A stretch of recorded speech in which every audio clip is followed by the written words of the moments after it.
Hi everyone, this is Michelle with Star One Realty Group, and today I'm going to start a series called So You Want to Sell Your House. Selling your house takes time and energy, so it is a big decision.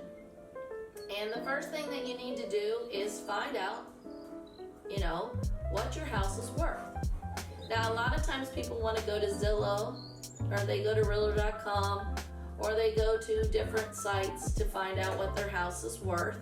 That's where they begin, and it'll give them a rough idea. You just need to know on those sites that they've never been in your house, they've never been in the houses they're comping to.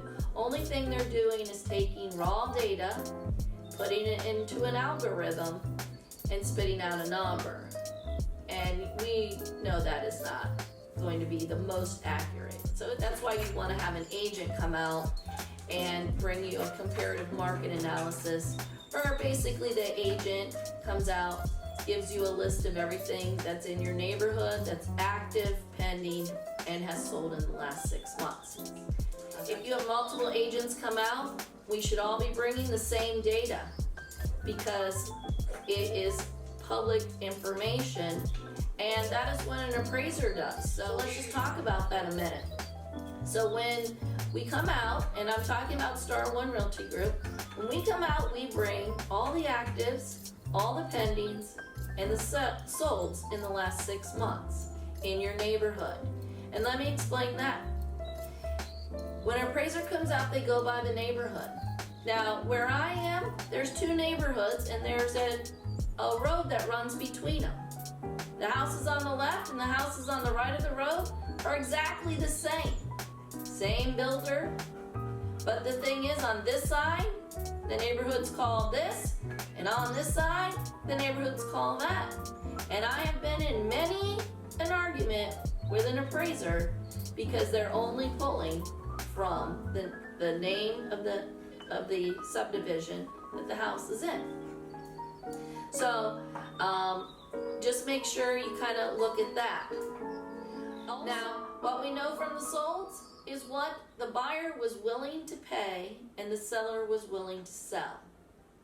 A lot of times we'll get what I call outliers, where some house sold for more than another house or sold less than another.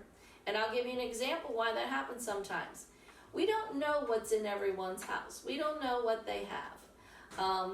I was having an argument with an appraiser one day about one of our properties, that the one right down the street, that on paper looked exactly like ours. But for some reason, it appraised for $10,000 more than ours. And I didn't think that was fair. And what I didn't know was that the house that I was talking about had a full house generator. So if you lost power in a hurricane or whatever, the generator would come out. So the house was worth more because that house was being appraised on what it had. How would I know? But the appraiser knew when he did it. So we have to be aware that possibly that house has something such as that full house generator, which that's a large chunk. A lot of times people go, but my house is nicer than their house. Well, the appraiser is to appraise on what the house has.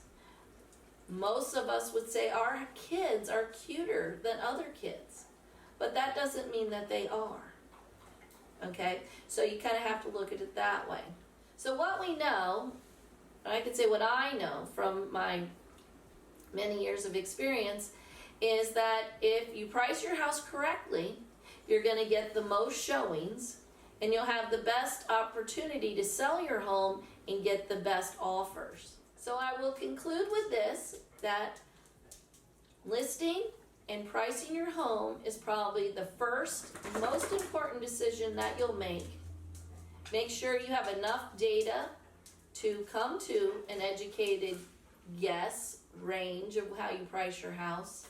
And then pick an agent that you feel is going to be able to market your home properly and get as many people to see your home in person and then go from there.